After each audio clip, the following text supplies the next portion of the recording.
eerste keer hier op Immanuel Park. 'n Hele klompie hande. Kom ons gee vir hulle net 'n lekker hande klap. So kosbaar.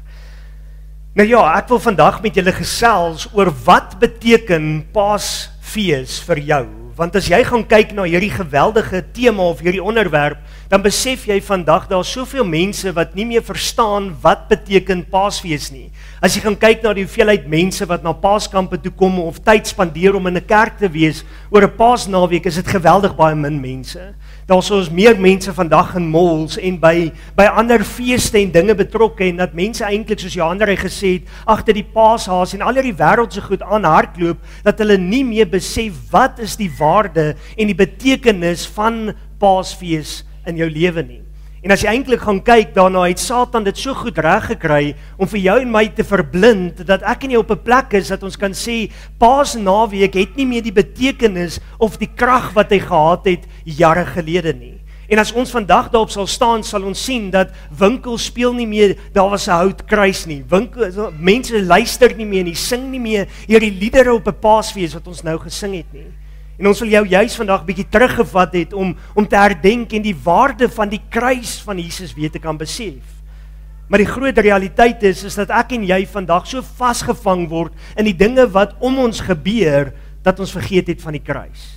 Dat ons vergeet het van die liefde van Jesus, dat ons vergeet het van die sondeprys wat hy vir jou en my kom betaal het. En dat ek en jy eintlik vandag verlossing het, vrede het, blydskap het en 'n oorwinning saam met hom kan leef. En dis iets wat ek en jy vandag op kan fokus en op kan vasstaan, om te kan besef dat daar so amazing gebeurtenis wat hier gebeur het. Nou, ek gaan nie vandag met jou praat oor die kruisiging nie, ek gaan eintlik met jou gaan en ek gaan bietjie na die kruisiging toe gaan, want eintlik is dit waar ek en jy onsself vandag bevind. Baie keer sal mense vir my sê, ons het al duisende naweke die kruis gehoor en die kruisiging gehoor, en ons weet wat is die verlossing, ons weet wat is die prys wat Jesus betaal het, ons weet wat het hy gedoen, maar die realiteit is dat ek en jy vandag meer kan relate met die disippels na die tyd, van wat hulle deurgegaan het, as wat ek en jy kan relate met wat fisies op die kruis gebeur het. Nou as jy gaan kyk na wat gebeur het na die tyd, dan moet jy onthou, Jesus was gekruisig en hy was geslaan en die bloed het geloop, die doringkroon was op sy hoof, daar was 'n bespotting gemaak vir hom, daar was seer en daar was pyn gewees, en hy het letterlik al sy bloed uitgebloei, het sy laaste asem uitgeblaas, en die wag was nog verwonderd en gesê, hoe kan dit wees dat jy dood is? En die disippels was daar en gesê, hoe is dit moontlik? Hy's die verlosser, hy's die Messias, hy's die een wat vir ons dan 'n nuwe koninkryk sou gebring het. Hoe kan dit wees? Hy's weg. Jy sien, as jy jou toon stamp, dan dink jy nie meer aan alles wat reg is in jou lewe nie. Jy's gefokus op daai toon wat jy gestamp het, nie waar nie? Nou presies, die toonstamp wat met die kruisiging plaasgevind het, was die dood van Jesus Christus. Hulle het nie gefokus op die profeseë nie. Hulle het nie gefokus op die beloftes nie. Hulle het nie gefokus op dit wat God vir hulle voor die tyd kom beveel het en vir hulle gesê het, hy gaan gekruisig word en hy gaan na die 3de dag opstaan en hy gaan leef nie. Hulle het dit nie verstaan nie, hulle het nie geweet wat hy bedoel het nie, en toe hy ewe skielik verraai is en gekruisig is hierdie mense verward en hulle dink by onsself, we've got no future, daar's geen toekoms, daar's geen hoop, daar's geen uitkoms nie. En hulle dink by onsself, ons is hopeloos, ons is stikkend, ons is gebroke. En om dit nou nog erger te maak, die dag nadat Jesus nou gekruisig is, eintlik die Sondag, het daar dames gegaan, want 'n man kan mos nie 'n job ordentlik doen nie. En hulle het gesê dat die mans het nie hom goed genoeg gebalsem nie, hy was dalk nie goed genoeg toegedraai nie, so die dames het gegaan met speserye om die werk van die man oor te doen. Nou as julle my nie glo nie, in my huis gebeur dit ook. Ek het my vrou gehelp om vloere te was, en terwyl ek besig was om dit te doen, het sy na die tyd die mop gevat en dit oorgedoen, want ek het dit duidelik nie goed genoeg gedoen nie. So dis 'n vroue natuur, niks op Sammy gemik nie. Dis 'n vroue natuur wat hulle het, om net te gaan en te sê, dit moet op 'n sekere wy gedoen word, en as ons dit mans dit nie kan doen nie, dan doen hulle dit net eenvoudig hoor. En hierdie dames het gegaan en hulle het met die doel gegaan om te sê, ons gaan Jesus se liggaam balsem, ons gaan hom speserye gooi, ons gaan hom oor toe draai, want daar's 'n sekere wy wat hulle dit wou gedoen het. En toe hulle by die graf aankom, is die graf leeg. Die klip is weg. Kan jy jouself indink? En hulle het 'n tuinier gesien wat eintlik Jesus was en 'n engele was wat aan hulle verskyn het en vir hulle gesê hy leef, hy het opgestaan en hulle het opgewonde teruggegaan na die disippels toe en gesê ons het Jesus gesien, hy leef, maar het hulle nie geglo nie. Hulle was wanhoopig, hulle het vasgekyk gesê hoe kan dit wees dat daar disippels is wat graf toe gehardloop het en toe hulle by die graf aankom, wat het gebeur? Hulle het gesien die graf is leeg. Hy het opgestaan. Maar hulle het gedink, iemand moes sy liggaam gesteel het. Iemand moes hierdie liggaam gevat het. Nou, jy kan jouself indink, 'n liggaam wat gebalsem is nie lig nie. 'n Liggaam wat gebalsem is en toegedraai is met verbande, dis swaar, dis nie iets wat jy net kan uitsleep en uitdra nie. Hulle het nie 'n volklift gehad wat sê, kom ons gryp hierdie kus en gaan nie. Nee. Jesus het opgestaan, die doeke wat om sy gesig gedraai was afgerol, dit was eenkant geplaas gewees, maar hierdie disippels, hierdie volgelinge van Jesus, was so verblind in die omstandighede, dat hulle vasgekyk het en gesê het, iemand moes sy liggaam kom haal het, want ons het gesien hoe hy uitgebloei het aan die kruis, ons het gesien hoe hy gesterf het, hy's dood, hy leef nie meer nie. En die groot realiteit is, dat hier gebeur 'n verhaal, in Lukas 24 vers 13 af, wat 'n besonderse ding is waarmee ek en jy vandag onsself kan relate of vergelyk en kan besef wat hier mee aangaan. Ek lees vir jou graag hier uit vers 13. En 2 van hulle was disippels dag op pad na 'n dorp wat 8 myl van Jerusalem af was met die naam van Emmaus. En hulle was in gesprek met mekaar oor al hierdie dinge wat voorgeval het. Nou wat doen ek en jy as ek en jy deur moeilike omstandighede gaan? Ek en jy sal gaan stap, of ons sal besig wees, of ons sal iets gaan doen om ons kop skoon te kry, en dan, terwyl ons met dit is, sal ons met mense praat en sê, ek voel so, of ek het dit ervaar, of dis die pyn, die smart wat in my lewe is, en dis presies wat hier gebeur is, hierdie 2 manne is besig om te stap 8 myl, en as jy vir 8 myl stap, kan jy nog 'n baie diep gesprek voer, nie waar nie? So hierdie manne stap en hulle is besig om met mekaar te praat en hulle sê vir mekaar alles wat gebeur het, alles wat aangegaan het rondom die kruisiging van Jesus Christus, en hulle is verward en hulle sê, ons het gehoop hy is die verlosser, ons het gehoop hy bring die koninkryk na hierdie wêreld toe, ons het gehoop hy gaan vir ons oorwinning gee, ek het gehoop hy is ons hoop, of hy is ons toevlug, ek het gehoop hy is ons bergvesting, hoe jy dit ook al wil beskryf. Hulle het so gehoop en uitgekyk na Jesus, dat toe hulle die oomblik daar rondstap, dat hulle die heeltyd op fokus en mismoedig is en negatief is, want hulle sien geen profesie raak nie. Hulle sien geen belofte raak nie. Hulle sien net die negatief. Die graf is leeg. Ons Messias is weg. Ons verlosser, waarin ons hoop geplaas het, is nie hier nie. En hulle sit met hierdie stryd. En hulle praat met mekaar, en jy weet as een persoon negatief is, sweep hy die ander een negatief op. As die een klaag, gaan die ander een klaag. So hierdie manne weer klaag by mekaar, kerm by mekaar rondom wat besig is om te gebeur. In vers 14, en hulle was in gesprek met mekaar oor al hierdie dinge wat voorgeval het, en terwyl hulle praat en mekaar ondervra, kom Jesus self nader en loop met hulle saam, maar hulle oë is weerhou sodat hulle hom nie kon herken nie. Nou hierdie is 'n amazing voorgeval, want jy kan jou indink, hier stap hierdie 2 manne. Hulle is besig om te loop, hulle is besig om te praat met mekaar, hulle is besig eintlik om in die stof klippies te skop soos wat hulle loop en negatief te kom saai en te praat van alles wat verkeerd gaan. En die volgende oomblik uit die bloute uit is daar 'n derde persoon by hulle. Hulle herken hom nie, hulle weet nie dis Jesus nie, maar dit is Jesus wat by hulle is. En hierdie manne staan daar en hulle is verward en hulle kyk, okay, nog iemand wat saam met ons is, en hulle praat nou maar net verder. En Jesus vra vir hulle die volgende: Watte woorde is dit wat julle met mekaar loop en wissel, en waarom is julle bedroef?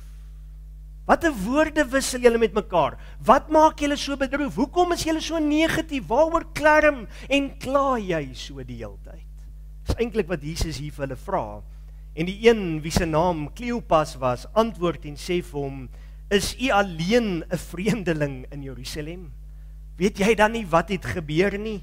Weet jy dan nie van hierdie dinge nie? Waar was jy? Hallo. Hulle roep uit en hulle sê, waar was jy? Waar kom jy dan vandaan? Hoe kan jy nie weet nie? En hulle vertel vir hom en sê, dit was Jesus, dit was die Nasareëner, dit was ons hoop, dit was ons verlossing, en hulle pak alles af weer voor hierdie man wat saam met hulle stap. En hier is die groot ding wat ek en jy vandag moet onthou, en dit is my eerste punt wat ek vandag vir jou wil tuisbring, en dit is, dat ek en jy kan op 'n plek kom, dat ons so verblind is deur ons omstandighede, dat ons, nommer 1, nie besef, wat is die beloftes van God in sy woord vir jou en my nie. Ek en jy kan so gefokus wees op alles wat verkeerd gaan, dat ons nie meer staat maak op God se woord nie. Hulle besef nie van die profeseë wat gepraat is nie. Hulle weet nie eers meer dat Jesaja geprofeteer het en gesê het, daar gaan 'n man kom en hy gaan gekruisig word en hy gaan opstaan en hy gaan al ons lyding en al ons seer en al ons sonde en alles op hom neem nie. Hulle het dit nie begryp nie. Hulle het nie eens meer daaraan gedink nie. Hoekom? Want hulle loop soos 'n brullende leeu rond wat sy toon gestamp het en moeilik is. En ek en jy doen presies dieselfde.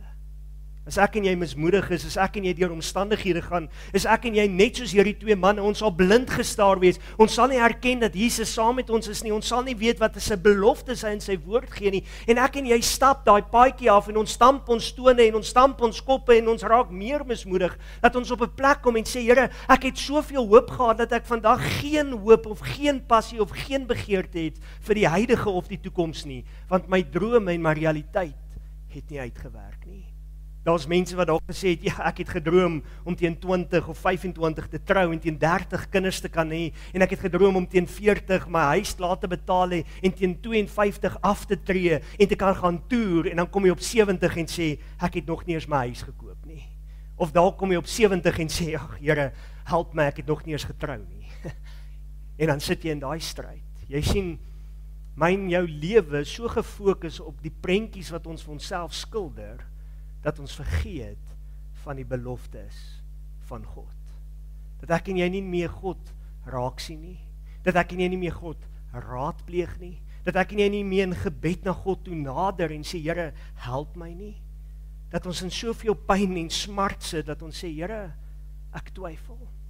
Here, ek is so hopeloos, ek is so bedroef, ek is so negatief, dat ek vergeet dat die Here vir ons in sy woord belofte gee, soos alles werk teen goeie vir die wat na sy voorneme geroep is.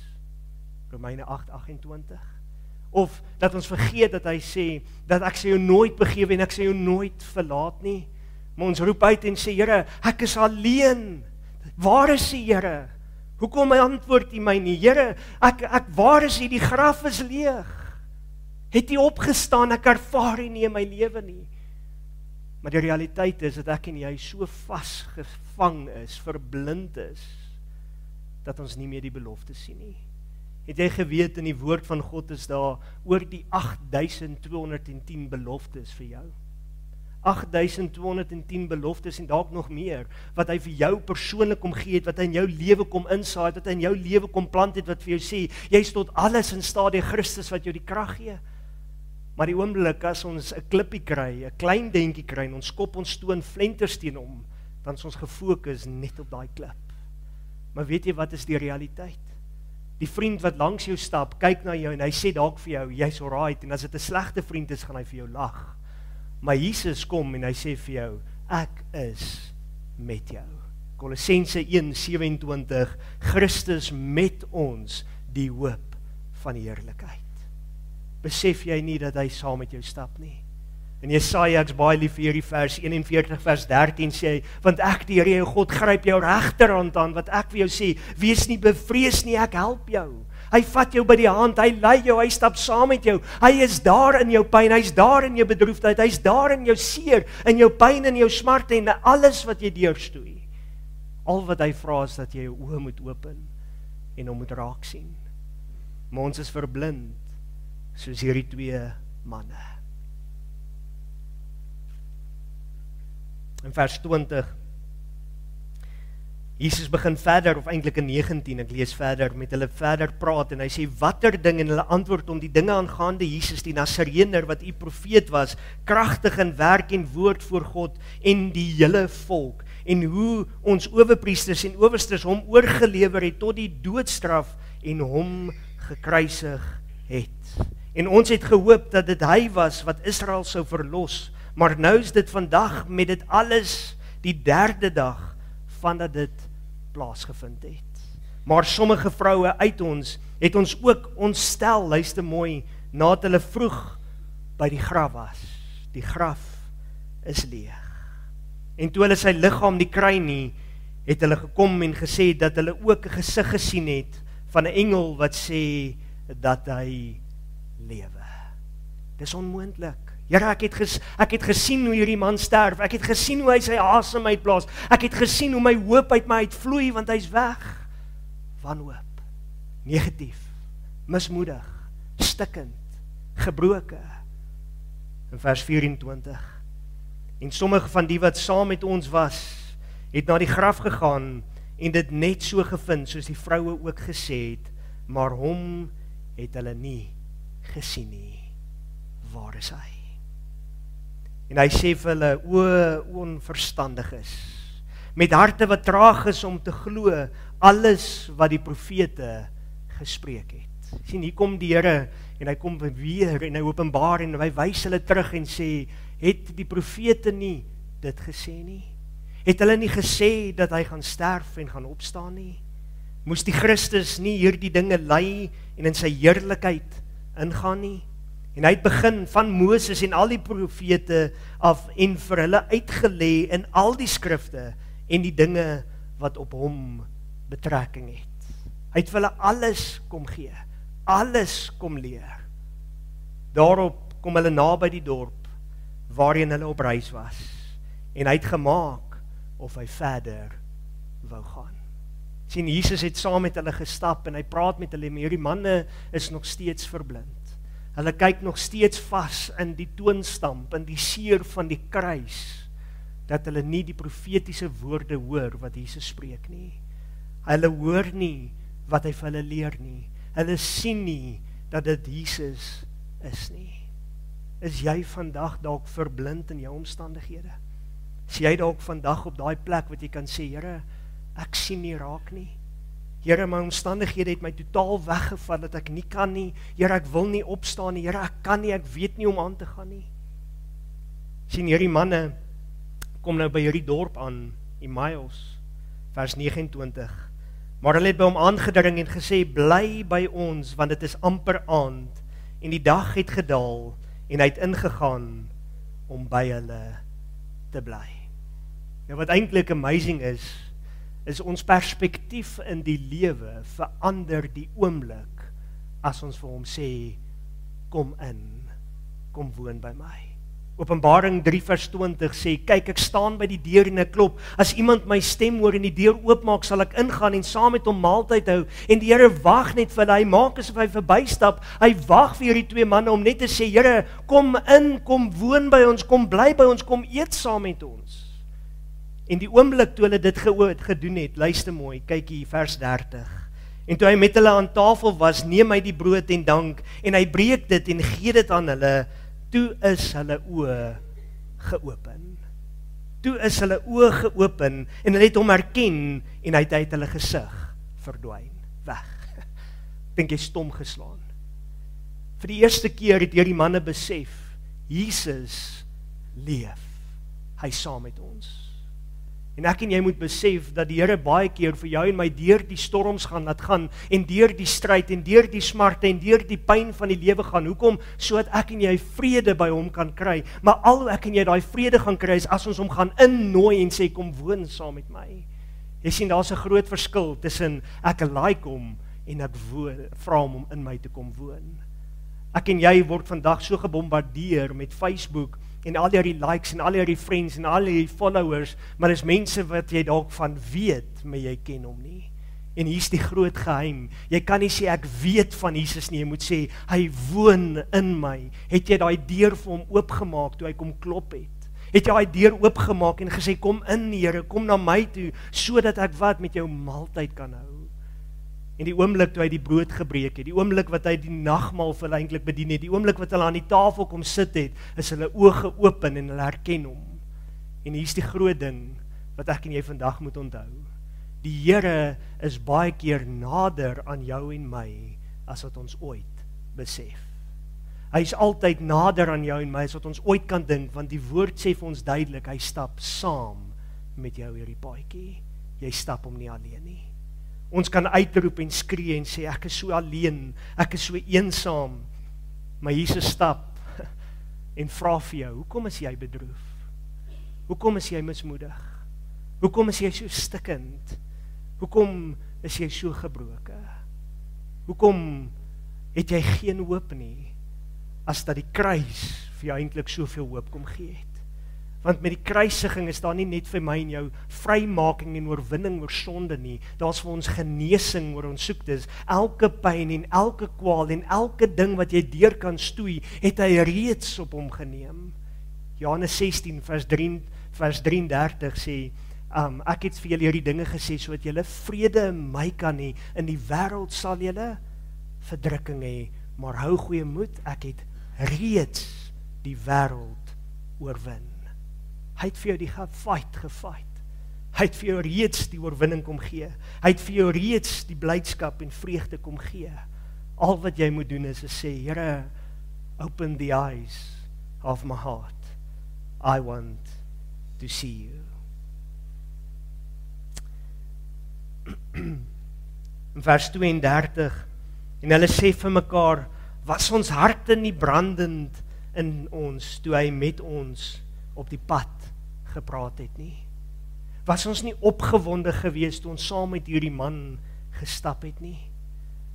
En baie keer kan ek en jy hierdie vraag vir ons vra, Here, ek weet nie wat môre vir my gaan inhou nie, maar ek weet jy hou reeds môre in die hand vas. Daarom kan jy hom vertrou.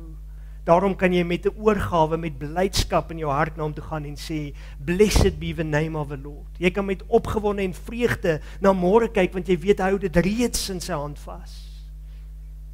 Daarom kan ons soos hierdie manne wees en sê, ag Here, help my, want ek was so verblind dat ek nie warm geword het nie. Ek was so verblind dat ek nie opgewonde geraak nie. Ek was so verblind dat ek in my eie dinge vasgekyk het en vergeet het van die verlossing wat hy aan die kruis vir my betaal het. Jy moenie hierdie 2025 van hierdie Paasnaweek af wegbeweeg en sê, Here, ek is stikkend nie. Want die Here sê, ek het vir jou genesing gebring. Wat doen hierdie manne? Onthou, nou het ons gesê, dit het skemer begin raak, dit het aand begin raak, dit was laat, en hulle het vir Jesus as 'n vreemdeling gesê, kom na ons huis toe, kom eet saam met ons, kom bly saam met ons, dis te laat, dis te donker, jy kan nie nou verder reis nie. Hulle het nou net 8 myl ver geloop, hulle het aan tafel gesit, die Here het hulle bedien, hulle oë is geopen, en die Here sê vir hulle, en dis my derde punt, wat hy vir hulle kom bevestig en sê, ek het jou geroep, ek het jou gestuur. Wat doen hulle? Vers 33. Toe staan hulle in dieselfde uur op en gaan na Jerusalem terug en vind die 11 en die wat saam met hulle bymekaar was, wat sê, die Here het waarlik opgestaan en het aan Simon verskyn. Jy sien, hierdie manne het aan die begin gesê, Here, ons het alles vir U verlaat. Ons was vissermanne, ons was tax collectors, ons was manne met gesinne en ons het alles gelos en U gevolg om by 'n kruis op te eindig waar dit gelyk het asof daar geen hoop is nie, waar dit gelyk het asof daar geen toekoms is nie. Maar wat het gebeur? Daar's hoop. Die graf is leeg, die kruis is leeg, hy het opgestaan, hy het aan hulle verskyn en hy het so 'n impak in hulle gemaak, hulle harte so warm gemaak, hulle so opgewonde gemaak, dat wat doen hierdie mense? Hulle staan net daarop, in die donker, in die tyd van die nag en hulle sê, ek gaan terug Jerusalem toe. Hoekom? Want ek moet gaan vertel, ek het Jesus gesien. Ek het Jesus ontmoet. Ek het met hom gesels. Is dit nie die opdrag wat die Here vir die kerk gegee het nie? Gaan dan heen en maak disippels van al die nasies, doop hulle in die naam van die Vader, die Seun en die Heilige Gees en leer hulle om alles te onderhou wat ek julle beveel het. Dis die groot opdrag wat hy vir ons gegee het. Maar wat doen ons? Nee, ek sal maar stil bly. Nee, ek gaan nie getuig van Christendom nie. Nee, ek gaan nie, want nou gaan mense my oordeel, nou gaan hulle my judge by die werk, nou verloor ek my werk omdat ek gesê het, ek is 'n kind van God. Die Here het jou en my geroep vir 'n tyd soos die. Hy het vir ons 'n opdrag gegee vir 'n tyd soos hierdie, dat ek en jy wat moet doen, moet teruggaan na ons huise, na ons werkplekke, na ons omstandighede, en dat ons vir mense kan gaan sê, Jesus het opgestaan. Hy leef. Hy leef. Hy leef. Of gaan ek en jy mismoedig wees, negatief wees, vaskyk in die probleme? Laaste gedagte wat ek met jou wil deel, en dit is eintlik so amazing, die eerste keer toe hulle die 8 myl gestap het, het hulle stadig gestap. Dit was 'n dag se reis, kan jy amper gaan skryf. Dit het lank gevat. Hulle was moedig, koppe het gehang, hulle het die hele tyd klippies geskop en hulle het die hele tyd gekla oor alles. Maar die oomblik toe hulle oë geopen is, die oomblik toe hulle gesien het wie Jesus is, die oomblik toe hulle harte warm geword het en hulle krag gekry het, wat het gebeur? Hulle het opgespring, hulle het blydskap, en ek kan jou waarborg, daai 8 myl was bitterkort gewees. Daar was 'n opgewondenheid in hulle harte om te sê, ek kan nie wag om by die ander disippels uit te kom nie. Ek kan nie wag om met Maria en Magdalena en die dames te gaan kuier en sê, hy leef werklik nie. Opgewondenheid. Vers 35, toe vertel hulle wat op die pad gebeur het en hoe hy aan hulle bekend geword het by die breking van die brood. Vertel jy nog vir mense van die breking van die brood? Vertel jy nog vir mense van die prys wat sy bloed vir jou kom stort het aan daai kruis? Of het ons dit eenkant geskuif en gesê, nee, wat Paasnaweek is nie belangrik nie. Paasfees is nie belangrik nie. Die kruis van Jesus is nie belangrik nie. Of is ek en jy vandag die een wat sê, Here, dankie vir die kruis. Dankie vir die prys. Dankie vir die opoffering wat U gedoen het, om die gestalte van God te wees en af te kom aarde toe, die gestalte van 'n diensknegt te neem, om 'n mens te word en aan hierdie kruis, 'n ou vervloekte houtkruis te sterf. Hoekom? Sodat ek en jy verlos kan word. Sodat ek en jy vrede kan hê. Sodat ek en jy genesing kan smaak. Sodat ek en jy opgetel kan word. Sodat ek en jy kan besef, daar is soveel beloftes in hierdie woord wat hy vir jou en my gee. As ek na dit kyk, dan dink ek, Here, ek kan nie sonder U nie. Ek kan nie sonder U nie. Ek wil dit amper so ver vat om te sê, Here, ek wil nie sonder U nie. As 'n mens hier na hierdie Paasnaweek toe kom, dan kyk 'n mens altyd na alles wat gebeur. Alles wat ou deurstoei en alles wat in ou se lewe verkeerd is, dan dink 'n mens, ag Here, U sal verstaan, ek het net nodig om 'n naweek af te skakel en te rus by die huis. Nee. Wat is vir jou belangriker? Wat gee vir jou meer krag as om net te rus by die huis? Om na 'n samekoms toe te kom en saam sy naam groot te maak. Ek weet hoekom Dominee Rudy so erg is oor hierdie Paaskampgronde. Ek weet hoekom hy so erg is en altyd met ons hamer en sê, hoekom kom die gemeentes nie? Want dis hier waar ek en jy gebou word. Dis hier waar ons krag ontvang. Dis hier waar ek en jy die seën van die Here kry en waar ons kan uitstap hier buite en vir mense kan sê, ek het Jesus gesien. Hy leef. Toe ek vanoggend hier is en ek begin sien hoe die mense hier instroom, gebeur daar baie goed in my hart. Die eerste ding was toe ek hier inry by die hek en ek sien hoe mooi die terrein is, sê ek vir die Here, dankie. Johan, hulle doen so goeie werk. Maar my hart breek want ek dink toe terug aan kampers wat 300 karavane omtrent hier gestaan het. Dat hierdie saal gepak was met tot 600 mense met 'n Paasnaweek. Dat mense hier in 'n ry gestaan het en kos verwag het en Marie het sê nou vir my, sy onthou nog hoe die mense kos hier agter gemaak het en hoe hulle gedink het, hierdie kos gaan dit nie maak nie, dit sal nooit genoeg kan wees nie. En wat gebeur? Dan kan daar nader 'n afkondiging af wat sê, daar's seconds, kom kry weer vermeerdering van die brode. Wonderwerk op wonderwerk op wonderwerk wat op hierdie kampgronde al gebeur het. Ons het nodig om af te sonder en vir mense te sê, kom terug na die kruis van Jesus. Kom terug, sodat jy hiervan af kan gaan, van 'n Byl, Potch, Klerksdorp, Newcastle, Boksburg, Secunda, all over, en dat ons die lig van Jesus kan wees. Ek wil jou vandag bemoedig en ek wil jou uitdaag en sê, maak nie saak waar jy jou kry nie, maak nie saak waar jy jou bevind het nie, maak nie saak hoe jou drome en ideale in duie ingestort het dalk in hierdie jaar nie, hou vas, want Jesus is getrou, hy stap saam met jou. Kom ons bid saam. Here, ek sê vir U dankie. Dankie vir U groote liefde. Dankie vir U groote genade. Dankie dat U so 'n groote impak in ons lewens kom maak. En Here, dankie dat U bereid was om aan daai kruis te kom sterf het.